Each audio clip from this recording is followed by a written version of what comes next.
Good day, gentlemen. I've been with my girl for almost 6.5 years, and we've built a fantastic relationship together.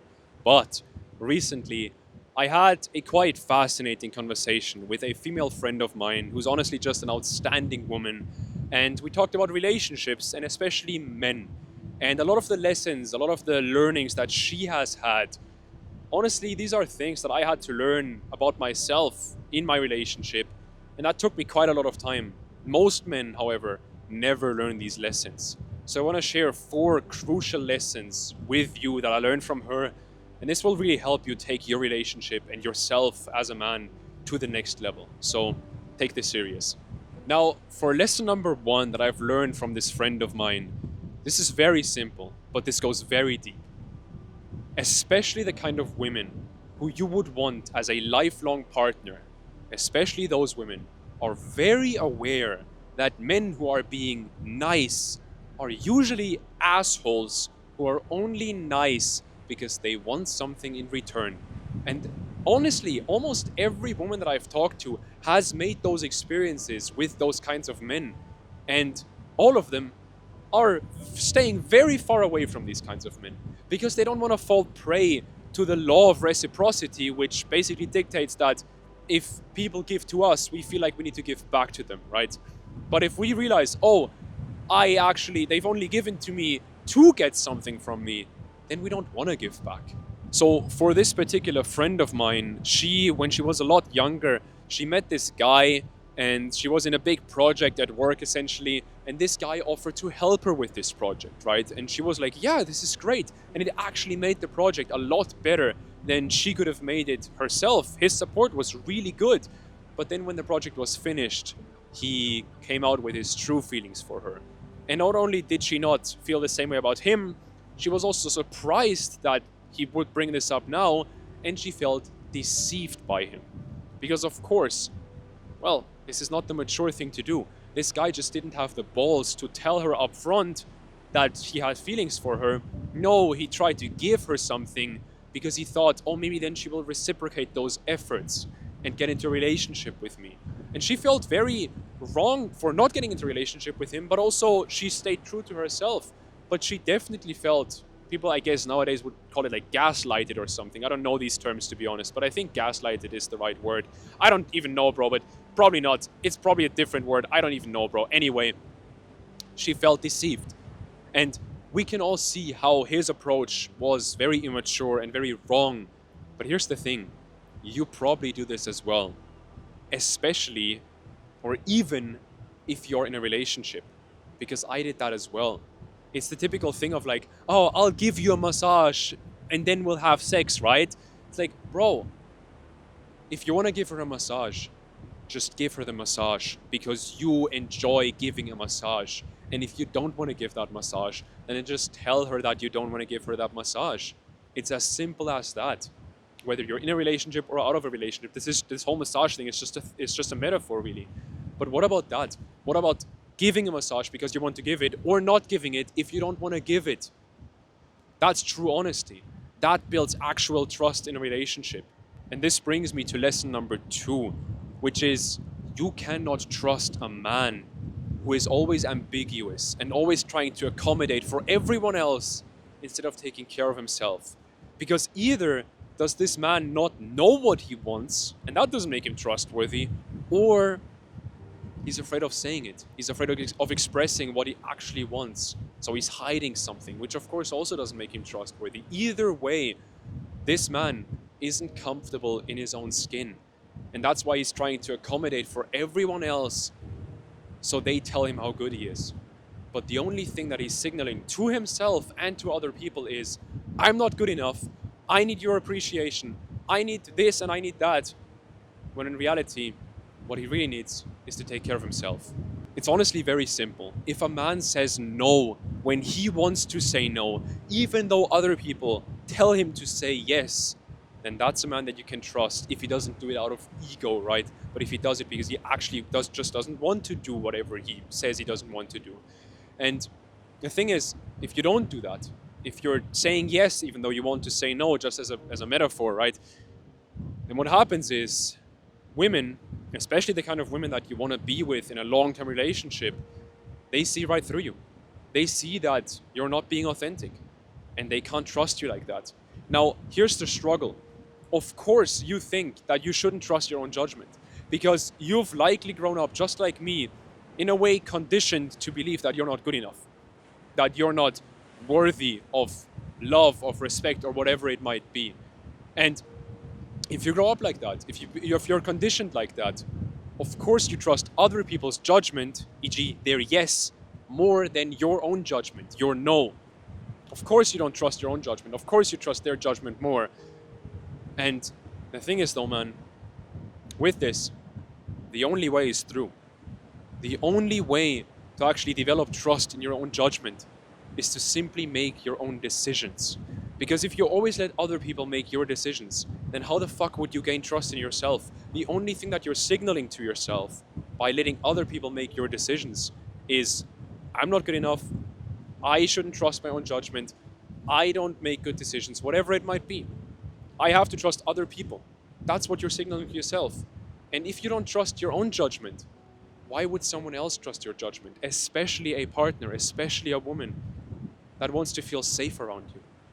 So, make your own decisions, because it doesn't matter whether you make good or bad decisions.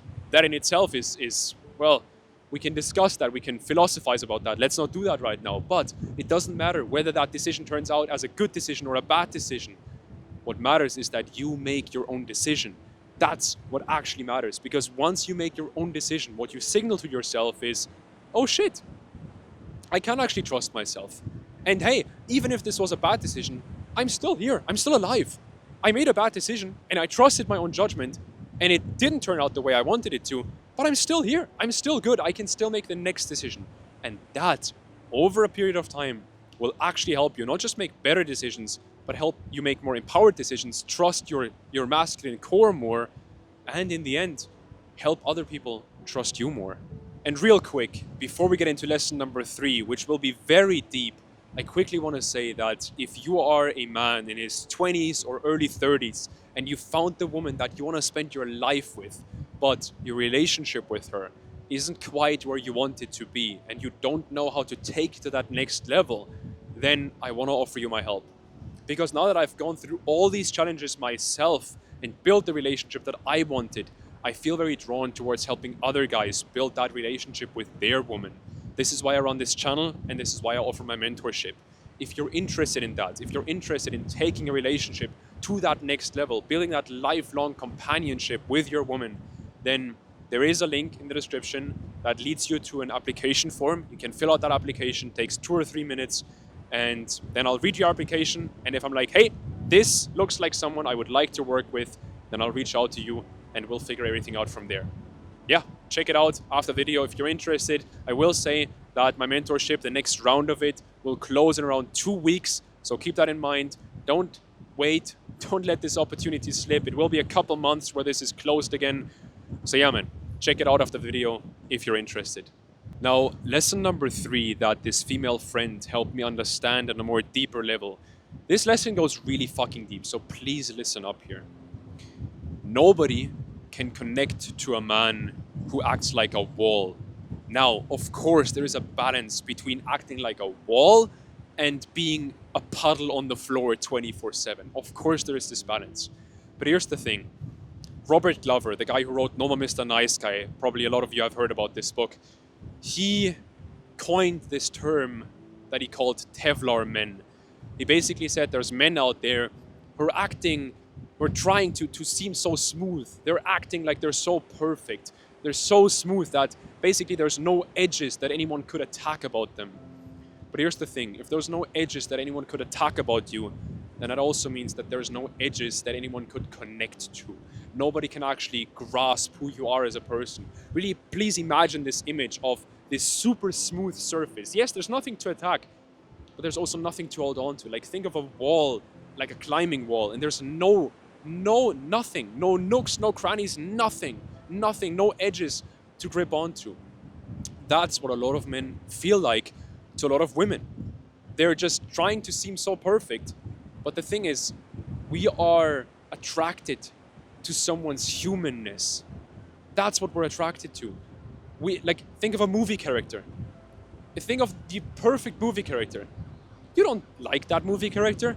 You like the movie character that actually has a story. It's the exact same thing with what women find attractive in men. Of course, again, like I said, there is a balance between acting like a wall and being a puddle on the floor 24/7. Keep that in mind. There is that balance in the middle, like the elevated middle of that.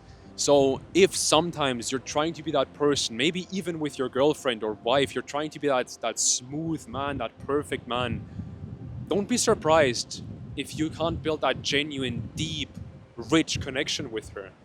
Because there's nothing for her to connect to, nothing to hold on to. And also understand that people can intuitively know and feel when someone is trying to be so perfect, so smooth, what's actually happening is that this person has some really, really crazy edges and really crazy, dense, dark shadows. Shadows that even this man is afraid to look at.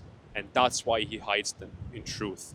Now, lesson number 4 is by far the most important lesson in this whole video, because I actually always keep the most valuable lessons towards the end of these videos. So only guys like you who actually put in the effort, put in the time, only guys like you get these most valuable lessons. So, lesson number 4, I have to go really deep here. I have to explain a lot, but listen up here. Put in the effort.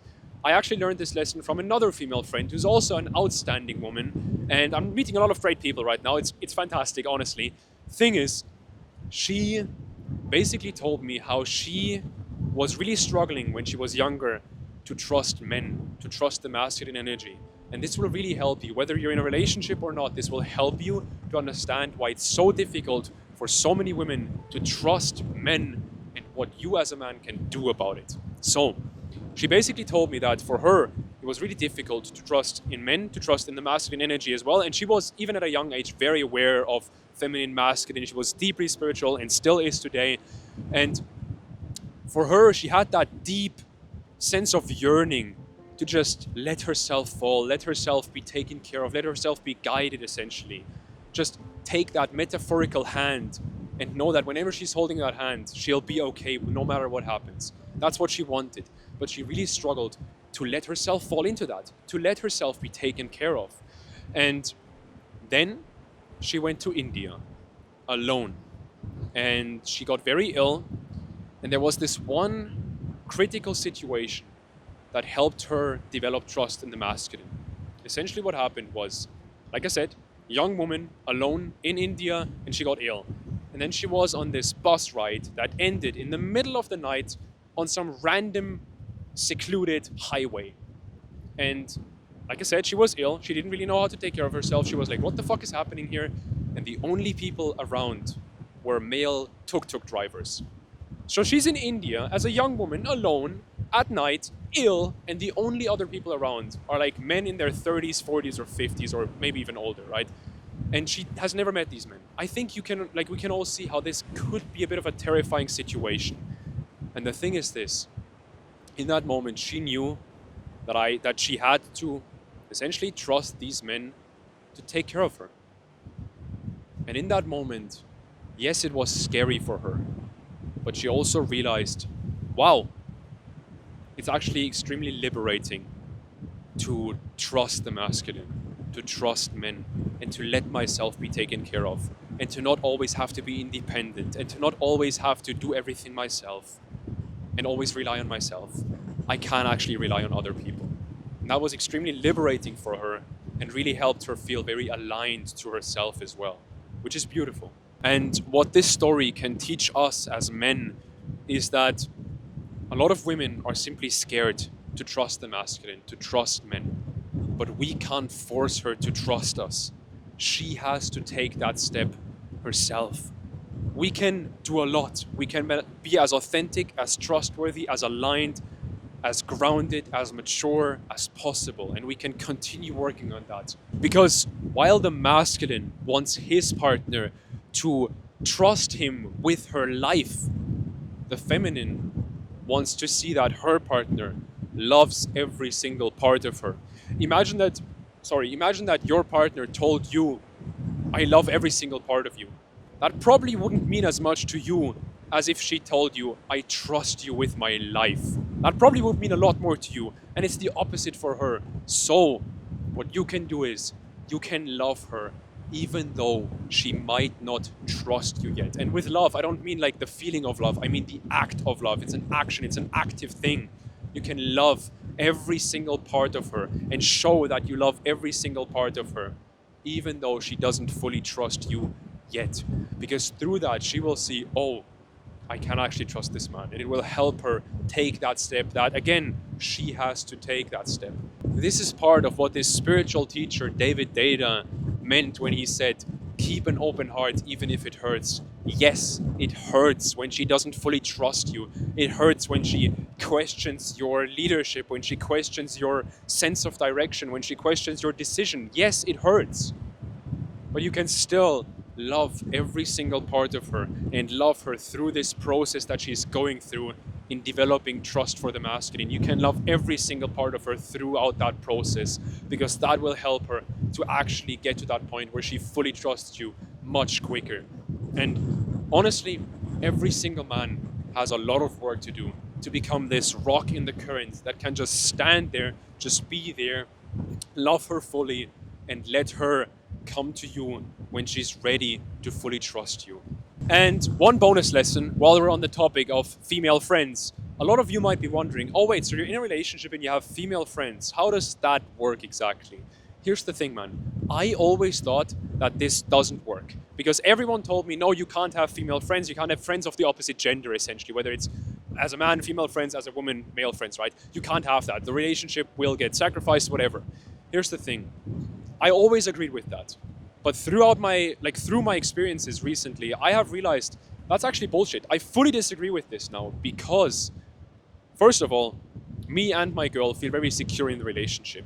She's actually the one that encouraged me to have a lot of these conversations with these women and to even do stuff with these women, because right now me and my girl are on long distance. So it's like, okay, like, hang out with these women. Why not? Like, these are friends of yours. Hang out with them, right?